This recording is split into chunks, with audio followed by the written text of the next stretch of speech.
ಒಂದ್ಸಲ ನೀವು ಯೋಚನೆ ಮಾಡಿ, ನೀವು ಹೊಸದಾಗಿ ಒಂದು ಮನೆಗೆ ಹೋಗ್ತೀರಾ. ಆ ಮನೆಯಲ್ಲಿ ಒಂದು ಕ್ರೊಕೊಡೈಲ್ ಇರುತ್ತೆ, ಅಂದ್ರೆ ಮೊಸಳೆ ಇರುತ್ತೆ. ಅದನ್ನ ನೀವು ಓಡಿಸೋದಕ್ಕೆ ಹೋದಾಗ ನಿಮ್ಗೆ ಗೊತ್ತಾಗುತ್ತೆ ಅದು ಬೇರೆ ಕ್ರೊಕೊಡೈಲ್ಗಳ ತರ ಅಲ್ಲ. ಆ ಕ್ರೊಕೊಡೈಲ್ಗೆ ಹಾಡು ಹೇಳೋದಕ್ಕೆ ಬರುತ್ತೆ. ಅದ್ರ ಒಳಗಡೆ ಇರುವಂತ ಟ್ಯಾಲೆಂಟ್ ಅನ್ನ ಇಡೀ ಪ್ರಪಂಚಕ್ಕೆ ತೋರ್ಸೋದಕ್ಕೆ ನೀವೇ ಸಹಾಯ ಮಾಡ್ಬೇಕು ಅಂತಂದ್ರೆ ಹೇಗಿರುತ್ತೆ? ನೀವೇನ್ ಮಾಡ್ತೀರಾ ಅಂತ. ಯಾಕೆ ಅಂತಂದ್ರೆ ಇವತ್ ನಾವು ನೋಡೋಕೆ ಹೊರಟಿರೋದು ಕೂಡ ಅಂತದ್ದೇ ಒಂದು ಮೂವಿನ. ಈ ಮೂವಿ ಹೆಸರು ಲೈಲ್ ಲೈಲ್ ಕ್ರೊಕೊಡೈಲ್ ಅಂತ. ಈ ಮೂವಿನ ನೀವು ತುಂಬಾನೇ ಎಂಜಾಯ್ ಮಾಡ್ತೀರಾ. ಸರಿ, ಈಗ ನಾವು ತುಂಬಾ ಟೈಮ್ ವೇಸ್ಟ್ ಮಾಡದೆ ನಮ್ಮ ಮೇನ್ ಸ್ಟೋರಿ ಕಡೆಗೆ ಹೊರಟೋಗೋಣ. ಮೂವಿಯ ಮೊದಲ ಸೀನ್ನಲ್ಲಿ ಸಣ್ಣ ಪುಟ್ಟ ಮ್ಯಾಜಿಕ್ ಗಳನ್ನ ಮಾಡೋ ಒಬ್ಬ ಮ್ಯಾಜಿಷಿಯನ್ ನಮ್ಗೆ ತೋರಿಸ್ತಾರೆ. ಇವನ ಹೆಸರು ಹೆಕ್ಟರ್ ಅಂತ. ಹೆಕ್ಟರ್ ಒಂದು ಥಿಯೇಟರ್ ಗೆ ಆಡಿಷನ್ ಕೊಡೋದಕ್ಕೆ ಅಂತ ಬಂದಿರ್ತಾನೆ. ಹೇಳ್ಬೇಕು ಅಂತಂದ್ರೆ ಆಡಿಷನ್ ಕೊಡೋದಕ್ಕೆ ಇವನಿಗೆ ಯಾರು ಕೂಡ ಪರ್ಮಿಷನ್ ಕೊಟ್ಟಿರೋದಿಲ್ಲ. ಆದ್ರೂ ಕೂಡ ಹೇಗೋ ಮಾಡಿ ಎಲ್ಲರ ಕಣ್ಣನ್ನು ತಪ್ಪಿಸಿ ಸ್ಟೇಜ್ ನ ಮೇಲೆ ಬಂದು ಮ್ಯಾಜಿಕ್ ಅನ್ನ ಮಾಡೋದಕ್ಕೆ ನೋಡ್ತಾನೆ. ಆದ್ರೆ ಇವನ ಮ್ಯಾಜಿಕ್ ಫೇಲ್ ಆಗೋಗುತ್ತೆ. ಆಗ ಅಲ್ಲಿರುವಂತ ಸೆಕ್ಯೂರಿಟಿಗಳು ಇವನನ್ನ ಹೊರಗಡೆ ಹಾಕಿ ಹೇಳ್ತಾರೆ, ಈ ತರ ಮ್ಯಾಜಿಕ್ ಎಲ್ಲ ತುಂಬಾ ಹಳೇದಾಗೋಯ್ತು, ಈಗಿನ ಜನಗಳು ಈ ತರ ನೋಡೋದಕ್ಕೆ ಇಷ್ಟ ಪಡೋದಿಲ್ಲ, ಬೇರೆ ಏನಾದ್ರೂ ಹೊಸದಾಗಿ ಟ್ರೈ ಮಾಡು ಅಂತ. ಇದೇ ಬೇಜಾರ್ನಲ್ಲಿ ಇವನು ನಡ್ಕೊಂಡ್ ಬರ್ತಿರ್ಬೇಕಾದ್ರೆ ನೋಡ್ತಾನೆ, ಇವನೊಂದು ಪೆಟ್ ನ ಶಾಪ್ ಮುಂದೆ ನಿಂತಿರ್ತಾನೆ. ಆದ್ರಿಂದ ಆ ಶಾಪ್ ನ ಒಳಗಡೆ ಬಂದು ಅಲ್ಲಿರುವಂತ ವ್ಯಕ್ತಿಗೆ ಹೇಳ್ತಾನೆ, ಕಮ್ಮಿ ಬಜೆಟ್ ನಲ್ಲಿ ತುಂಬಾನೇ ಕ್ಯೂಟ್ ಆಗಿರೋ ಹಾಗೆ ತುಂಬಾನೇ ಯೂನಿಕ್ ಆಗಿರೋಂತ ಯಾವ್ದಾದ್ರು ಪ್ರಾಣಿ ಇದೆಯಾ ಅಂತ. ಆಗ ಶಾಪ್ ಓನರ್ ಒಳಗಡೆ ಹೋಗಿ ನಾನ್ ನೋಡ್ಕೊಂಡ್ ಬರ್ತೀನಿ ಅಂತ ಒಳಗಡೆ ಹೋಗ್ತಾನೆ. ಸರಿ ಅಂತ ಇವನು ನಿಂತಿರ್ಬೇಕಾದ್ರೆ ಯಾರೋ ಹಾಡು ಹೇಳ್ತಾ ಇರೋದು ಇವನಿಗೆ ಕೇಳಿಸುತ್ತೆ. ಆ ಸೌಂಡ್ ಅನ್ನ ಫಾಲೋ ಮಾಡ್ಕೊಂಡು ಹೋದಾಗ ಒಂದು ಆಶ್ಚರ್ಯ ಅವನಿಗೆ ಕಾದಿರುತ್ತೆ. ಯಾಕೆ ಅಂತಂದ್ರೆ ಒಂದು ಬೇಬಿ ಕ್ರೊಕೊಡೈಲ್ ಅಂದ್ರೆ ಮೊಸಳೆ ಹಾಡನ್ನ ಹೇಳ್ತಿರುತ್ತೆ. ಇದನ್ನ ನೋಡಿ ಹೆಕ್ಟರ್ಗಂತೂ ಅವನ ಕಣ್ಣನ್ನೇ ಅವನಿಗೆ ನಂಬೋದಕ್ಕಾಗೋದಿಲ್ಲ. ಇಲ್ಲಿ ಆಶ್ಚರ್ಯ ಪಡುವಂತ ವಿಷಯ ಏನಪ್ಪಾ ಅಂತಂದ್ರೆ, ಈ ಬೇಬಿ ಕ್ರೊಕೊಡೈಲ್ಗೆ ಹಾಡು ಹೇಳೋಕೇನೋ ಬರುತ್ತೆ, ಆದ್ರೆ ಮಾತಾಡೋದಕ್ಕೆ ಬರೋದಿಲ್ಲ. ಯಾರತ್ರನಾದ್ರೂ ಮಾತಾಡ್ಬೇಕು ಅಂತಂದ್ರೆ ಹಾಡು ಹೇಳ್ತಾನೆ, ಅವ್ರ ಜೊತೆ ಮಾತಾಡೋದಕ್ಕೆ ಟ್ರೈ ಮಾಡುತ್ತೆ. ಹೆಕ್ಟರ್ ಅದರ ಪಂಜರದ ಮೇಲೆ ನೋಡಿದಾಗ ಲೈಲ್ ಅನ್ನೋ ಹೆಸರು ಅವನಿಗೆ ಕಾಣಿಸ್ತಿರುತ್ತೆ. ಆದ್ರಿಂದ ಇವನು ಈ ಬೇಬಿ ಕ್ರೊಕೊಡೈಲ್ಗೆ ಲೈಲ್ ಅಂತ ಹೆಸರಿಡ್ತಾನೆ. ನಂತರ ಹೆಕ್ಟರ್ ನಾನು ಹುಡುಕ್ತಿರೋಂತ ಆ ಯೂನಿಕ್ ಆಗಿರುವಂತ ಪ್ರಾಣಿ ಇದೆ ಅಂತ ಹೇಳಿ ಇದನ್ನ ಕರ್ಕೊಂಡು ನ್ಯೂಯಾರ್ಕ್ ನಲ್ಲಿರುವಂತ ಅವನ ಮನೆಗೆ ಬರ್ತಾನೆ. ಆಕ್ಚುಲಿ ಹೇಳ್ಬೇಕು ಅಂತಂದ್ರೆ ಇದು ಮ್ಯಾನ್ಹ್ಯಾಟನ್ ಸಿಟಿ. ಇಲ್ಲಿರುವಂತ ಇವನ ಮನೆ ತುಂಬಾನೇ ದೊಡ್ಡದಾಗಿರುತ್ತೆ ಹಾಗೆ ಸುಂದರವಾಗಿರುತ್ತೆ. ನಂತರ ಇವನು ಲೈಲ್ ನ ಮನೆ ಒಳಗಡೆ ಕರ್ಕೊಂಡು ಬಂದು ಪಿಯಾನೋನ ನುಡಿಸ್ತಾ ಅದಕ್ಕೆ ಹಾಡು ಹೇಳೋದನ್ನೇ ಹೇಳ್ಕೊಡ್ತಿರ್ತಾನೆ. ಆದ್ರೆ ಎಷ್ಟೇ ಹಾಡನ್ನ ಹೇಳ್ಕೊಟ್ರು ಲೈಲ್ ಹೇಳ್ತಿರೋದಿಲ್ಲ. ಯಾಕೆ ಅಂತಂದ್ರೆ ಲೈಲ್ಗೆ ಇಲ್ಲಿ ತುಂಬಾನೇ ಚಳಿ ಆಗ್ತಿರುತ್ತೆ.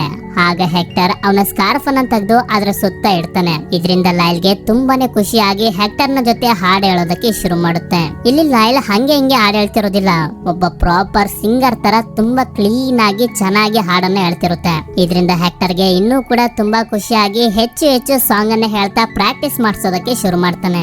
ಯಾಕೆ ಅಂತಂದ್ರೆ ಇವನು ಲೈಲ್ ನ ಮುಂದೆ ಇಟ್ಕೊಂಡು ಒಂದು ಸಿಂಗಿಂಗ್ ಶೋನ ಮಾಡ್ಬೇಕು ಅಂತ ಅನ್ಕೊಂಡಿರ್ತಾನೆ. ಒಂದು ಕ್ರೊಕೊಡೈಲ್ ಸಾಂಗ್ ಅನ್ನ ಹೇಳ್ತಿದೆ ಅಂತಂದ್ರೆ ನೋಡೋದಕ್ಕೆ ಯಾರ್ ತಾನೇ ಬರೋದಿಲ್ಲ. ಆ ಶೋ ಏನಾದ್ರೂ ಹಿಟ್ ಆಗ್ಬಿಟ್ರೆ ಇವನು ಕನ್ಸ್ನಲ್ಲಿ ಯೋಚನೆ ಮಾಡಿರೋದಿಲ್ಲ, ಅಷ್ಟು ದೊಡ್ಡ ಶ್ರೀಮಂತ ಆಗೋಗ್ತಾನೆ. ನಂತರ ಇವನು ಒಂದು ಥಿಯೇಟರ್ ನ ಓನರ್ ಹತ್ರ ಬಂದು ಥಿಯೇಟರ್ ನ ಒಂದು ದಿನ ಬಾಡಿಗೆಗೆ ಕೇಳ್ತಾನೆ ಲೈಲ್ ನ ಜೊತೆ ಒಂದು ಶೋನ ಮಾಡೋದಕ್ಕೆ ಅಂತ. ಆದ್ರೆ ಓನರ್ ಅದಕ್ಕೆ ಒಪ್ಕೊಳ್ಳೋದಿಲ್ಲ. ಯಾಕೆ ಅಂತಂದ್ರೆ ಇವನು ಈಗಾಗ್ಲೇ ಈ ಥಿಯೇಟರ್ ನಲ್ಲಿ ತುಂಬಾ ಶೋಗಳನ್ನ ಮಾಡಿದಾನೆ, ಆದ್ರೆ ಆ ಶೋಗಳೆಲ್ಲ ಫ್ಲಾಪ್ ಆಗೋಗಿರ್ತವೆ. ಆ ಶೋಗಳ ದುಡ್ಡನ್ನ ಇವನು ಇನ್ನ ಕೊಟ್ಟಿರೋದಿಲ್ಲ. ಆದ್ರಿಂದ ಈಗ ಹೆಕ್ಟರ್ ಅವನ ಮನೆನ ಈ ಥಿಯೇಟರ್ ಓನರ್ ಹತ್ರ ಅಡ ಇಡ್ತಾನೆ, ನನ್ನ ಶೋ ಹಿಟ್ ಆದ್ಮೇಲೆ ಮನೆನ ಬಿಡಿಸ್ಕೊತೀನಿ ಅಂತ. ಅದಕ್ಕೆ ಓನರ್ ಕೂಡ ಸರಿ ಅಂತ ಒಪ್ಕೋತಾರೆ. ನಂತರ ನಮ್ಗೆ ತೋರಿಸ್ತಾರೆ ಹೆಕ್ಟರ್ ಹಾಗೂ ಲೈಲ್ ಸಿಂಗಿಂಗ್ ಶೋಗೆ ಎಲ್ಲಾ ತಯಾರಿನ ಮಾಡ್ಕೊಂಡು ಸ್ಟೇಜ್ ನ ಮೇಲೆ ಬರ್ತಾರೆ. ಹೆಕ್ಟರ್ ಲೈಲ್ ಗೆ ಹೇಳ್ತಾನೆ, ಏನು ಭಯ ಬೀಳೋದಕ್ಕೆ ಹೋಗ್ಬೇಡ, ತುಂಬಾ ಕಾನ್ಫಿಡೆನ್ಸ್ ಇಂದ ಹಾಡನ್ನ ಹೇಳು ಅಂತ. ನಂತರ ಸಿಂಗಿಂಗ್ ಶೋ ಶುರು ಆಗುತ್ತೆ, ಮ್ಯೂಸಿಕ್ ಕೂಡ ಶುರು ಆಗುತ್ತೆ. ಆ ಮ್ಯೂಸಿಕ್ ಗೆ ಹೆಕ್ಟರ್ ಡ್ಯಾನ್ಸ್ ಮಾಡೋದಕ್ಕೆ ಶುರು ಮಾಡ್ತಾನೆ. ಆದ್ರೆ ಲೈಲ್ ಮಾತ್ರ ಸಾಂಗ್ ಅನ್ನ ಹೇಳ್ತಿರೋದಿಲ್ಲ, ನಿಂತಲ್ಲೇ ನಿಂತ್ಕೊಬಿಟ್ಟಿರ್ತಾನೆ. ಪ್ಲೀಸ್ ಸಾಂಗ್ ಅನ್ನ ಹೇಳು, ನನ್ ಜೀವನನೇ ನಿನ್ ಕೈಲಿದೆ ಅಂತ ಹೆಕ್ಟರ್ ಎಷ್ಟೇ ಬೇಡ್ಕೊಂಡ್ರು ಲೈಲ್ ಸಾಂಗ್ ಅನ್ನ ಹೇಳೋದೇ ಇಲ್ಲ. ಯಾಕೆ ಅಂತಂದ್ರೆ ಅಲ್ಲಿರುವಂತ ಅಷ್ಟೊಂದು ಜನನ ನೋಡಿ ಲೈಲ್ ತುಂಬಾನೇ ನರ್ವಸ್ ಆಗೋಗಿರ್ತಾನೆ. ಅವನ ಬಾಯಿಂದ ಹೊರಗಡೆ ಹಾಡೇ ಬರ್ತಿರೋದಿಲ್ಲ. ಇದನ್ನ ನೋಡಿದ ಅಲ್ಲಿರುವಂತ ಜನರೆಲ್ಲ ಹೆಕ್ಟರ್ ನ ಬೈಕೊಂಡು ಅಲ್ಲಿಂದ ಹೊರಟೋಗ್ತಾರೆ. ಹೆಕ್ಟರ್ಗಂತೂ ತುಂಬಾನೇ ಅವಮಾನ ಆಗೋಗುತ್ತೆ. ನಂತರದ ಸೀನ್ ಅಲ್ಲಿ ನಮ್ಗೆ ತೋರಿಸ್ತಾರೆ, ಈ ಸಿಂಗಿಂಗ್ ಶೋ ಫ್ಲಾಪ್ ಆಗೋಗಿರೋದ್ರಿಂದ ಹೆಕ್ಟರ್ ನ ಮನೆನ ಥಿಯೇಟರ್ ಓನರ್ ತನ್ನ ವಶಕ್ಕೆ ತಗೊಂಡಿರ್ತಾನೆ. ಹೆಕ್ಟರ್ ಗೆ ಎಷ್ಟೇ ಬೇಜಾರಾಗಿದ್ರು ಎಷ್ಟೇ ನೋವಾಗಿದ್ರು ಲೈಲ್ ಗೆ ಒಂದು ಮಾತನ್ನು ಕೂಡ ಬೈಯೋದಿಲ್ಲ. ನಂತರ ಹೆಕ್ಟರ್ ಅವನ ಬಟ್ಟೆನೆಲ್ಲ ಪ್ಯಾಕ್ ಮಾಡ್ಕೊಂಡು ಲೈಲ್ ಗೆ ಹೇಳ್ತಾನೆ, ನಾನು ಸಿಂಗಿಂಗ್ ಶೋಗೋಸ್ಕರ ತುಂಬಾ ಜನರ ಹತ್ರ ಸಾಲ ಮಾಡ್ಬಿಟ್ಟಿದ್ದೆ, ಆ ಸಾಲನೆಲ್ಲ ತೀರ್ಸೋದಕ್ಕೆ ನಾನು ಬೇರೆ ಊರ್ಗ್ ಹೋಗಿ ದುಡಿಬೇಕು, ಇನ್ಮೇಲಿಂದ ಇದೇ ನಿನ್ ಜಾಗ, ನಾನು ಆದಷ್ಟು ಬೇಗ ಬಂದ್ಬಿಡ್ತೀನಿ ಅಂತ ಹೇಳಿ ಹೆಕ್ಟರ್ ಲೈಲ್ಗೆ ಒಂದು ಹೆಡ್ಫೋನ್ ಹಾಗೆ ಮ್ಯೂಸಿಕ್ ಬೋರ್ಡ್ ಅನ್ನ ಕೊಟ್ಟು ಅಲ್ಲಿಂದ ಹೊರಟೋಗ್ತಾನೆ. ಹೀಗೆ 1.5 ವರ್ಷ ಕಳೆದೋಗುತ್ತೆ. ನಂತರ ಖಾಲಿ ಇರುವಂತ ಹೆಕ್ಟರ್ ನ ಮನೆಗೆ ಒಂದು ಫ್ಯಾಮಿಲಿ ಅವರು ಬರ್ತಾರೆ. ಇವನ ಹೆಸರು ಪ್ರಿಮ್ ಅಂತ. ಇವಳ ಹೆಸರು ಜೂಲಿಯಾ, ಇವರಿಬ್ಬರ ಮಗ ಜಾಶ್. ಪ್ರೇಮ್ ಮನೆಯ ಅಗ್ರಿಮೆಂಟ್ ಗೆ ಸೈನ್ ಅನ್ನ ಮಾಡ್ತಿರ್ಬೇಕಾದ್ರೆ ಅಲ್ಲಿಗೆ ಒಬ್ಬ ವ್ಯಕ್ತಿ ಬರ್ತಾನೆ. ಇವನ ಹೆಸರು ಗ್ರಮ್ಸ್ ಅಂತ, ಹಾಗೆ ಇವನ ಕ್ಯಾಟ್ ನ ಹೆಸರು ಲಾರೆಟಾ. ಜಾಶ್ ಬೆಕ್ಕನ್ನು ನೋಡಿ ಇಷ್ಟು ಚೆನ್ನಾಗಿರುವಂತ ಬೆಕ್ಕನ್ನು ನಾನು ನೋಡೇ ಇರ್ಲಿಲ್ಲ ಅಂತ ಅಂದಾಗ ಇವನು ಅದಕ್ಕೂ ಕೂಡ ಬೈತಾನೆ, ನೀವೆಲ್ರು ನನ್ನ ಲಾರೆಟಾ ಇಂದ ದೂರನೇ ಇರಿ ಅಂತ. ಇವ್ರಿನ್ನು ಮನೆ ಒಳಗಡೆ ಹೋಗಿರೋದಿಲ್ಲ. ಆಗ್ಲೇ ಇವನು ಎಲ್ರಿಗೂ ಹೇಳ್ತಾನೆ, ನೀವು ಮನೇಲಿ ಜಾಸ್ತಿ ಗಲಾಟೆ ಮಾಡೋ ಹಾಗಿಲ್ಲ, ಸೌಂಡ್ ಮಾಡೋ ಹಾಗಿಲ್ಲ. ಅಕಸ್ಮಾತ್ ನೀವೇನಾದ್ರೂ ಜಾಸ್ತಿ ಸೌಂಡ್ ಮಾಡಿದ್ರೆ ನನ್ನ ಲಾಯರ್ ನಿಮ್ಮ ಮನೆ ಮುಂದೆ ಇರ್ತಾರೆ ಅಂತ. ಆದ್ರೆ ಇವನ ಮಾತಿಗೆ ಯಾರು ಕೂಡ ತಲೆ ಕೆಡಿಸ್ಕೊಳ್ಳೋದಕ್ಕೆ ಹೋಗೋದಿಲ್ಲ. ನಂತರ ಎಲ್ರು ಒಳಗಡೆ ಬಂದು ಸಾಮಾನನ್ನ ಜೋಡಿಸೋದಕ್ಕೆ ಶುರು ಮಾಡ್ತಾರೆ. ಪ್ರೇಮ್ ಹಾಗೂ ಜೂಲಿಯಾಗೆ ಈ ಮನೆ ತುಂಬಾನೇ ಇಷ್ಟ ಆಗೋಗಿರುತ್ತೆ. ಈ ಕಡೆ ನಮ್ಗೆ ಜಾಶ್ ನ ರೂಮ್ ನಲ್ಲಿ ತೋರಿಸ್ತಾರೆ. ಜಾಶ್ ಮಲ್ಗಿರ್ಬೇಕಾದ್ರೆ ಮೇಲ್ಗಡೆ ಇರುವಂತ ಸ್ಟೋರ್ ರೂಮ್ ನಿಂದ ತುಂಬಾ ವಿಚಿತ್ರವಾಗಿರೋ ಶಬ್ದ ಎಲ್ಲ ಬರ್ತಿರುತ್ತೆ. ಆದ್ರಿಂದ ಇವನು ಟಾರ್ಚ್ ನ ಹಿಡ್ಕೊಂಡು ಏನಿರ್ಬೋದು ಅಂತ ಚೆಕ್ ಮಾಡೋದಕ್ಕೆ ಸ್ಟೋರ್ ರೂಮ್ ಗೆ ಬರ್ತಾನೆ. ಅಲ್ಲಿ ಅವನಿಗೆ ಯಾರು ಕಾಣಿಸೋದಿಲ್ಲ. ಆದ್ರೆ ಒಂದು ಗ್ಲಾಸ್ ಚೇಂಬರ್ ನಲ್ಲಿ ಒಂದು ಕ್ರೊಕೊಡೈಲ್ ಇರುತ್ತೆ. ಆ ಗ್ಲಾಸ್ ಚೇಂಬರ್ ಮೇಲಿರುವಂತ ಒಂದು ಲೆಟರ್ ನಲ್ಲಿ ಹೆಕ್ಟರ್ ಬರ್ದಿರ್ತಾನೆ, ಇದು ನನ್ನ ಕ್ರೊಕೊಡೈಲ್, ಇದು ಯಾರ ಹತ್ರ ಇರುತ್ತೋ ಅವರು ಇದನ್ನ ಚೆನ್ನಾಗಿ ನೋಡ್ಕೊಳ್ಳಿ ಅಂತ. ಜಾಶ್ ಇದೊಂದು ಗೊಂಬೆ ಇರ್ಬೇಕು ಅಂತ ಅಷ್ಟಾಗಿ ತಲೆ ಕೆಡ್ಸ್ಕೊಳ್ದೆ ಅಲ್ಲಿಂದ ಹೊರಟೋಗ್ತಾನೆ. ನಂತರ ನಮ್ಗೆ ಗೊತ್ತಾಗುತ್ತೆ ಇದು ಬೇರೆ ಯಾರು ಅಲ್ಲ, ಲೈಲೆ. ಈಗ ಇದು ಪ್ರಾಪರ್ ಆಗಿ ದೊಡ್ಡದಾಗೋಗಿರುತ್ತೆ. ಮಾರನೇ ದಿನ ನಮ್ಗೆ ತೋರಿಸ್ತಾರೆ. ಜೂಲಿಯಾ ಬ್ರೇಕ್ಫಾಸ್ಟ್ ನಲ್ಲಿ ಎಲ್ಲಾನು ಕೂಡ ಬರೀ ಹೆಲ್ದಿ ಅಡಿಗೆಗಳನ್ನೇ ಮಾಡಿರ್ತಾಳೆ. ಆಕ್ಚುಲಿ ಇಲ್ಲಿ ಹೇಳ್ಬೇಕು ಅಂತಂದ್ರೆ ಇವ್ರ ಫ್ಯಾಮಿಲಿಯಲ್ಲಿ ಯಾರಿಗೂ ಕೂಡ ಹೆಲ್ದಿ ಅಡಿಗೆಗಳಂದ್ರೆ ಇಷ್ಟ ಇಲ್ಲ. ಆದ್ರೆ ಹೆಲ್ತ್ ಅನ್ನ ಚೆನ್ನಾಗಿ ನೋಡ್ಕೋಬೇಕು ಅಂತ ತುಂಬಾ ಕಷ್ಟಪಟ್ಟು ಈ ಹೆಲ್ದಿ ಫುಡ್ ಗಳನ್ನ ತಿಂತಿರ್ತಾರೆ ಅಷ್ಟೇ. ನಂತರ ಜೂಲಿಯಾ ಜಾಶ್ ನ ಕರ್ಕೊಂಡು ಅವನ ಸ್ಕೂಲ್ ಗೆ ಬಿಡೋದಕ್ಕೆ ಹೋಗ್ತಿರ್ತಾಳೆ. ಯಾಕೆ ಅಂತಂದ್ರೆ ಇವರು ಬೇರೆ ಸಿಟಿಯಿಂದ ಇಲ್ಲಿಗೆ ಬಂದಿದ್ದಾರೆ ಅಲ್ವಾ. ಜಾಶ್ ನ ಸ್ಕೂಲ್ ಇನ್ನೂ ಕೂಡ ಅದೇ ಸಿಟಿಲಿ ಇರುತ್ತೆ. ಆದ್ರಿಂದ ಈಗ ಜಾಶ್ ಸ್ಕೂಲ್ ಗೆ ಹೋಗ್ಬೇಕು ಅಂದ್ರೆ ಹಳೆ ಸಿಟಿಗೆನೆ ಹೋಗ್ಬೇಕು. ನಂತರ ಜೂಲಿಯಾ ಜಾಶ್ ನ ಕರ್ಕೊಂಡು ಬಂದು ಸ್ಕೂಲ್ ಗೆ ಬಿಟ್ಬಿಟ್ಟು ಹೋಗ್ತಾಳೆ. ಆದ್ರೆ ಸ್ಕೂಲ್ ನಲ್ಲಿ ಜಾಶ್ ಗೆ ಯಾವುದೇ ಫ್ರೆಂಡ್ಸ್ ಗಳು ಕೂಡ ಇಲ್ಲ. ಯಾಕೆ ಅಂತಂದ್ರೆ ಇವನು ಎಲ್ಲಾ ವಿಷಯಕ್ಕೂ ತುಂಬಾನೇ ನರ್ವಸ್ ಆಗೋಗ್ತಾನೆ. ಇದೇ ಕಾರಣದಿಂದ ಇವನು ಯಾವ ಫ್ರೆಂಡ್ಸ್ ಗಳನ್ನು ಕೂಡ ಮಾಡ್ಕೊಳ್ಳೋದಕ್ಕೆ ಹೋಗ್ಲಿಲ್ಲ. ಅದ್ರ ಜೊತೆನೆ ಎಲ್ಲಾ ಗೇಮ್ ಗಳಲ್ಲೂ ಕೂಡ ಹಿಂದೆ ಇರ್ತಾನೆ. ನಂತರ ಜಾಶ್ ಸ್ಕೂಲ್ ನೆಲ್ಲ ಮುಗಿಸ್ಕೊಂಡು ಮನೆಗ್ ಬರ್ತಾನೆ. ರಾತ್ರಿಯ ಸಮಯದಲ್ಲಿ ಇವನ ರೂಮ್ ನಲ್ಲಿ ಕುತ್ಕೊಂಡು ಹೋಮ್ ವರ್ಕ್ ಅನ್ನ ಮಾಡ್ತಿರ್ಬೇಕಾದ್ರೆ ಅಲ್ಲಿಗೆ ಗ್ರಮ್ಸ್ ನ ಕ್ಯಾಟ್ ಲೋರಿಟಾ ಬರುತ್ತೆ. ಜಾಶ್ ಲೋರಿಟಾನ ಎತ್ಕೊಂಡು ಆಟ ಆಡ್ತಿರ್ಬೇಕಾದ್ರೆ ಗಮನಿಸ್ತಾನೆ, ಮೇಲ್ಗಡೆ ಸ್ಟೋರ್ ರೂಮ್ ನಲ್ಲಿ ಯಾರೋ ಹಾಡು ಹೇಳ್ತಿರೋದು ಇವನಿಗೆ ಕೇಳಿಸುತ್ತೆ. ಆದ್ರಿಂದ ಇವನು ಲೋರಿಟಾನ ಜೊತೆಲೆ ಕರ್ಕೊಂಡು ಮೇಲ್ಗಡೆ ಸ್ಟೋರ್ ರೂಮ್ ನಲ್ಲಿ ಬಂದು ನೋಡಿದ್ರೆ ಅಲ್ಲಿ ಒಂದು ಕ್ರೊಕೊಡೈಲ್ ನಿಂತಿರುತ್ತೆ. ಅದನ್ನ ನೋಡಿ ಜಾಶ್ ಅಂತೂ ತುಂಬಾನೇ ಭಯ ಆಗೋಗುತ್ತೆ. ಲಾರಿಟಾ ಲೈಲ್ ನ ನೋಡಿ ಅವನ ಮೇಲೆ ಅಟ್ಯಾಕ್ ಮಾಡೋದಕ್ಕೆ ಹೋದಾಗ ಸೀದಾ ಹೋಗಿ ಅವನ ಬಾಯಿ ಒಳಗಡೆ ಬಿದ್ದೋಗುತ್ತೆ. ಅದನ್ನ ನೋಡಿ ಜಾಶ್ ಕಿರ್ಚ್ಕೊಬಿಡ್ತಾನೆ. ಇದರಿಂದ ಲೈಲ್ಗೆ ತುಂಬಾ ಭಯ ಆಗಿ ಅಲ್ಲಿಂದ ಓಡೋಗೋದಕ್ಕೆ ಶುರು ಮಾಡ್ತಾನೆ. ಜಾಶ್ ಕೂಡ ಏನು ಕಮ್ಮಿ ಇರ್ಲಿಲ್ಲ. ಲಾರಿಟಾನ ಕಾಪಾಡ್ಲೇಬೇಕು ಅಂತ ಲೈಲ್ ನ ಹಿಂದೆನೆ ಫಾಲೋ ಮಾಡ್ಕೊಂಡು ಹೋಗ್ತಾನೆ. ಹೀಗೆ ಇವರು ಹೋಗ್ತಾ ಹೋಗ್ತಾ ಬೇರೆ ಸ್ಟ್ರೀಟ್ ಗೆನೆ ಬಂದು ತಲುಪ್ತಾರೆ. ಜಾಶ್ ಗೆಲ್ಲೆಲ್ಲೂ ಲೈಲ್ ಕಾಣಿಸೋದಿಲ್ಲ. ಹೀಗೆ ಅವನು ಹುಡುಕ್ತಿರ್ಬೇಕಾದ್ರೆ ಅಲ್ಲಿಗೆ ಒಬ್ಬ ಕಳ್ಳ ಬಂದು ಜಾಶ್ ನ ಎದುರಿಸ್ತಾನೆ. ಸೈಲೆಂಟ್ ಆಗಿ ನಿನ್ನ ಫೋನ್ ಅನ್ನ ಕೊಟ್ಬಿಡು ಅಂತ. ಇದನ್ನೆಲ್ಲ ನೋಡ್ಕೊಂಡು ಲೈಲ್ಗೆ ಸುಮ್ನೆ ಇರೋದಕ್ಕಾಗೋದಿಲ್ಲ. ಆದ್ರಿಂದ ಅಲ್ಲಿಂದ ಹೊರಗಡೆ ಬಂದು ಆ ಕಳ್ಳನ್ಗೆ ಹೆದರಿಸಿ ಅಲ್ಲಿಂದ ಓಡಿಸ್ಬಿಡ್ತಾನೆ. ಅದೇ ಸಮಯಕ್ಕೆ ಲಾರಿಟನು ಕೂಡ ಲೈಲ್ ನ ಹೊಟ್ಟೆಯಿಂದ ಹೊರಗಡೆ ಬಂದ್ಬಿಡುತ್ತೆ. ಲೈಲ್ ಜಾಶ್ ನ ಕಾಪಾಡಿರೋದ್ರಿಂದ ಜಾಶ್ಗೆ ತುಂಬಾನೇ ಸಂತೋಷ ಆಗೋಗುತ್ತೆ. ಲೈಲ್ ಅಲ್ಲಿಂದ ಹೋಗ್ತಿರ್ಬೇಕಾದ್ರೆ ಜಾಶ್ ಹೇಳ್ತಾನೆ, ನನ್ಗೆ ಮನೆಗೆ ಹೋಗೋದಕ್ಕೆ ದಾರಿ ಗೊತ್ತಾಗ್ತಿಲ್ಲ, ನೀನೇ ಕರ್ಕೊಂಡು ಹೋಗ್ಬೇಕು ಅಂತ. ಲೈಲ್ ಕೂಡ ನನ್ನಿಂದ ಬಾ ಅನ್ನೋ ರೀತಿ ಸನ್ನೆ ಮಾಡುತ್ತೆ. ನಂತರ ಮಾರನೇ ದಿನ ಪ್ರೇಮ್ ಕಸನ ಹಾಕೋದಕ್ಕೆ ಡಸ್ಟ್ಬಿನ್ ಹತ್ರ ಬಂದಾಗ ಅಲ್ಲಿಗೆ ಗ್ರಮ್ಸ್ ಬಂದು ಹೇಳ್ತಾನೆ, ಈ ಡಸ್ಟ್ಬಿನ್ ನಂದು, ನಿಮ್ ಡಸ್ಟ್ಬಿನ್ ಹಿಂದೆ ಇದೆ, ಅಲ್ಲಿ ಹಾಕೊಳ್ಳಿ ಅಂತ. ಹೇಳ್ಬೇಕು ಅಂತಂದ್ರೆ ಈ ಗ್ರಮ್ಸ್ ಚಿಕ್ಕ ವಿಷಯ ಸಿಕ್ಲಿ ಜಗಳ ಮಾಡೋದಕ್ಕೆ ಅಂತ ಕಾಯ್ಕೊಂಡು ನಿಂತಿರ್ತಾನೆ. ಪ್ರೇಮ್ ಕೂಡ ಸರಿ ಅಂತ ಹೇಳಿ ಹಿಂದ್ಗಡೆ ಕಸ ಹಾಕೋದಕ್ಕೆ ಅಂತ ಹೋಗ್ತಾನೆ. ಈ ಕಡೆ ಜಾಶ್ ಲೈಲ್ ಹತ್ರ ಬಂದು ಒಂದು ಪೋಸ್ಟರ್ ಕಾರ್ಡ್ ಅನ್ನು ಕೊಟ್ಟು ಹೇಳ್ತಾನೆ, ನನಗೆ ಯಾರು ಕೂಡ ಫ್ರೆಂಡ್ಸ್ ಗಳಿಲ್ಲ, ನೀನ್ ನನ್ ಫ್ರೆಂಡ್ ಆಗ್ತೀಯ ಅಂತ. ಲೈಲ್ ಕೂಡ ಅದಕ್ಕೆ ಹೌದು ಆಗ್ತೀನಿ ಅಂತ ತಲೆ ಆಡ್ಸುತ್ತೆ. ಇದರಿಂದ ಜಾಶ್ಗೆ ತುಂಬಾನೇ ಸಂತೋಷ ಆಗೋಗುತ್ತೆ. ಇದೇ ಖುಷಿಯಲ್ಲಿ ತುಂಬಾ ಜೋಶಿಂದ ಸ್ಕೂಲ್ ಗೆ ಹೋಗ್ತಿರ್ತಾನೆ. ಆದ್ರೆ ಇವತ್ತು ಇವನು ಜೂಲಿಯನ್ನ ಸ್ಕೂಲ್ ವರ್ಗೂ ಕರ್ಕೊಂಡು ಹೋಗೋದಿಲ್ಲ. ಟ್ರೈನ್ ಹತ್ಬಿಟ್ಟು ಹೇಳ್ತಾನೆ, ನಾನೀಗ ದೊಡ್ಡವನಾಗಿದ್ದೀನಿ, ನಾನು ಒಬ್ನೇ ಸ್ಕೂಲ್ ಗೆ ಹೋಗ್ತೀನಿ ಅಂತ. ಇದರಿಂದ ಜೂಲಿಯಾಗಂತೂ ತುಂಬಾನೇ ಬೇಜಾರಾಗೋಗುತ್ತೆ. ಇದೇ ಬೇಜಾರ್ನಲ್ಲಿ ಮನೆಗೆ ಬರ್ತಾಳೆ.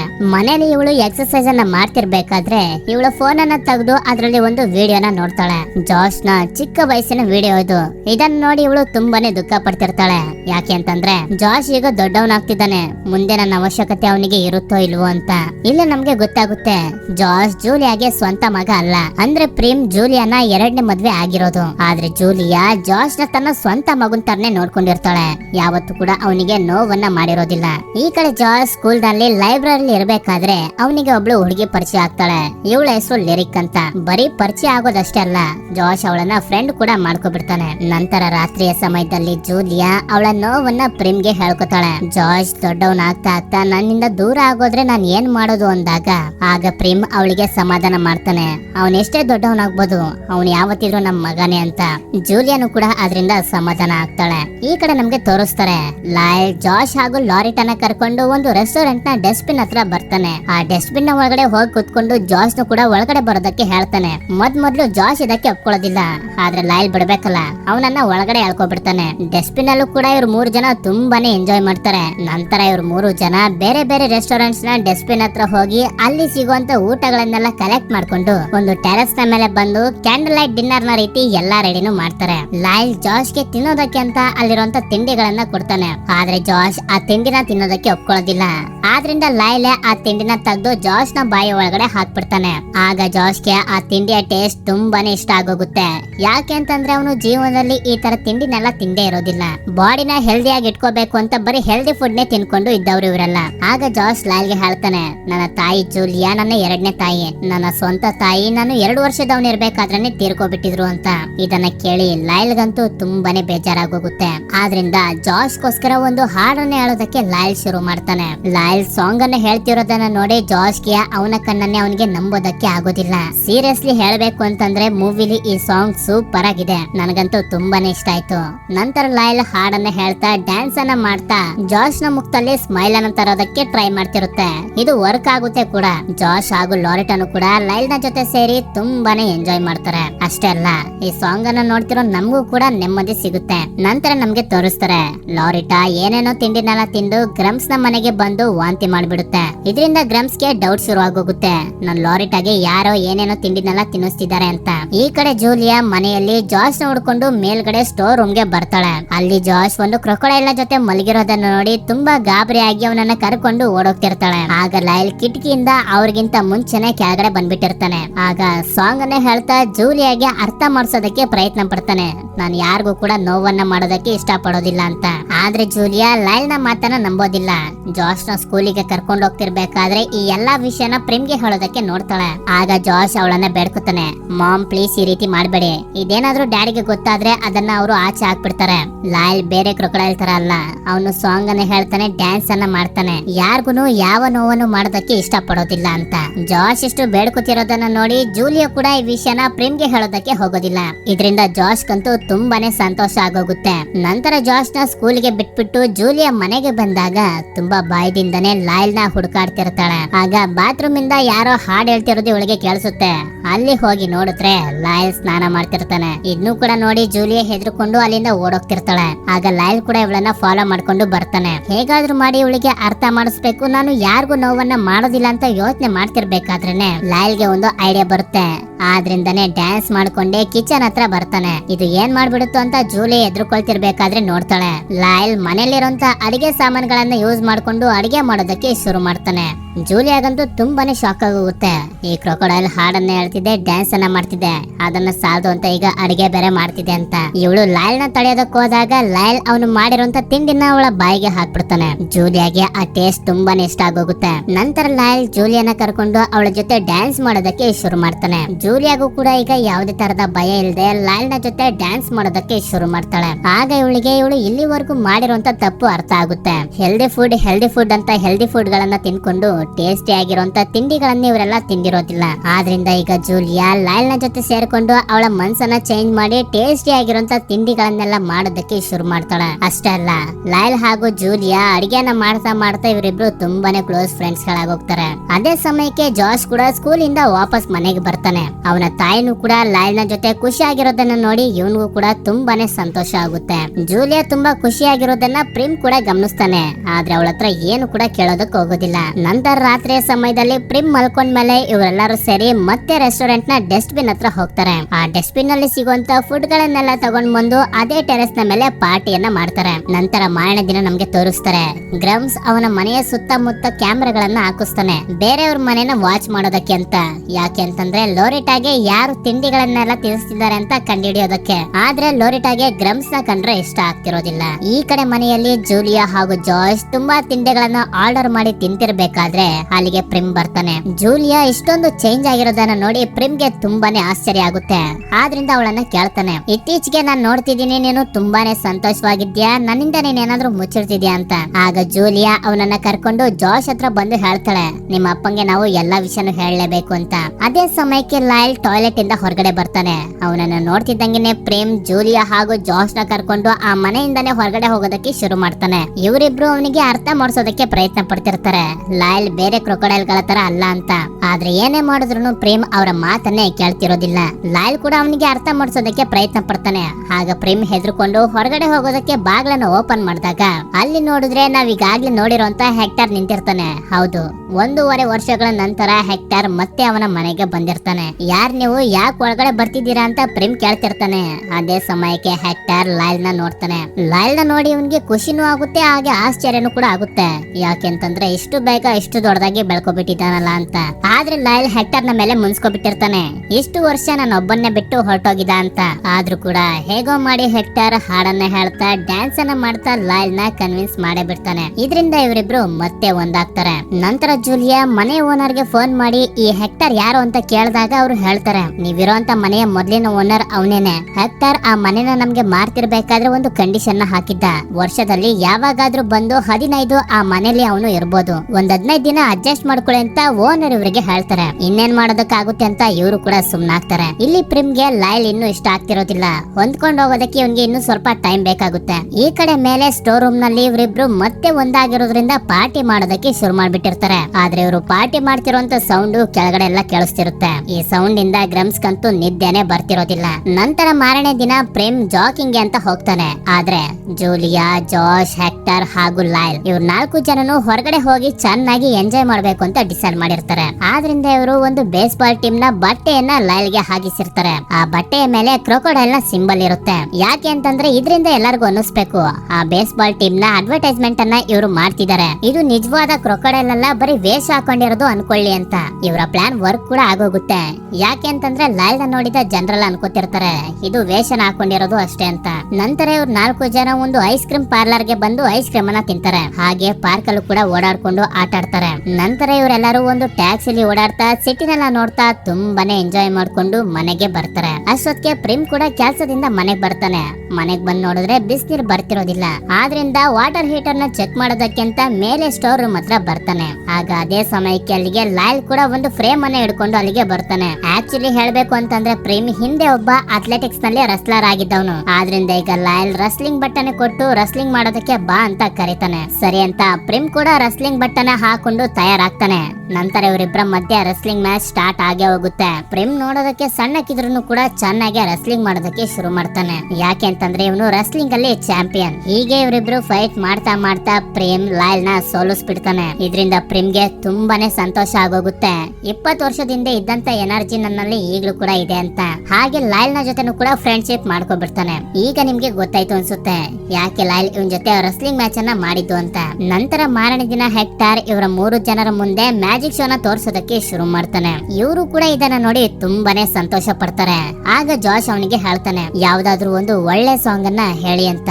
ಆಗ ಹೆಕ್ಟರ್ ಪಿಯಾನೋ ಮುಂದೆ ಬಂದು ಒಂದು ಸಾಂಗ್ ಅನ್ನ ಹೇಳೋದಕ್ಕೆ ಶುರು ಮಾಡ್ತಾನೆ. ಅದನ್ನ ಕೇಳಿ ಲೈಲ್ ಕೂಡ ಅಲ್ಲಿಗೆ ಬಂದು ಹೆಕ್ಟರ್ ನ ಜೊತೆ ಜಾಯಿನ್ ಆಗಿ ಸಾಂಗ್ ಅನ್ನ ಹೇಳೋದಕ್ಕೆ ಶುರು ಮಾಡ್ತಾನೆ. ಹೀಗೆ ಹೆಕ್ಟರ್ ಹಾಗೂ ಲೈಲ್ ಜೊತೆಲೆ ಡ್ಯಾನ್ಸ್ ಮಾಡ್ತಾ ಒಟ್ಟಿಗೆ ಹಾಡನ್ನ ಹೇಳ್ತಾ ಸೂಪರ್ ಆಗಿ ಪರ್ಫಾರ್ಮ್ ಮಾಡ್ಬಿಡ್ತಾರೆ. ಇದನ್ನ ನೋಡಿ ಇವ್ರು 3 ಜನಕ್ಕಂತೂ ತುಂಬಾನೇ ಸಂತೋಷ ಆಗೋಗುತ್ತೆ. ನಂತರದ ಸೀನ್ ಅಲ್ಲಿ ನಮ್ಗೆ ತೋರಿಸ್ತಾರೆ ಹೆಕ್ಟರ್ ಲೈಲ್ ಗೆ ಹೇಳ್ತಿರ್ತಾನೆ, ನೋಡು ನೀನು ಆಡಿಯನ್ಸ್ ಮುಂದೆ ಯಾವುದೇ ಭಯ ಇಲ್ದಂಗೆ ಪರ್ಫಾರ್ಮ್ ಮಾಡ್ಬಿಟ್ಟೆ. ನನ್ಗನ್ಸುತ್ತೆ ನೀನ್ ಒಳಗಡೆ ಇರುವಂತ ಭಯ ಎಲ್ಲ ಹೋಗಿದೆ ಅಂತ. ಪ್ಲೀಸ್ ನನ್ಗೋಸ್ಕರ ಶೋಗಳನ್ನ ಮಾಡು ಅಂತಂದಾಗ ಇನ್ನೇನ್ ಮಾಡೋದು ಅಂತ ಲೈಲ್ ಕೂಡ ಸರಿ ಅಂತ ಒಪ್ಕೊಂಡ್ಬಿಡ್ತಾನೆ. ಆದ್ರಿಂದ ಲೈಲ್ ನ ಜೊತೆ ಒಂದಷ್ಟು ಸಾಂಗ್ ಗಳನ್ನ ಹೇಳಿ ಪ್ರಾಕ್ಟೀಸ್ ಅನ್ನ ಮಾಡಿಸಿ ಶೋನ ಮಾಡೋದಕ್ಕೆ ಅಂತ ಲೈಲ್ ನ ಕರ್ಕೊಂಡು ಹೋಗ್ತಿರ್ತಾನೆ.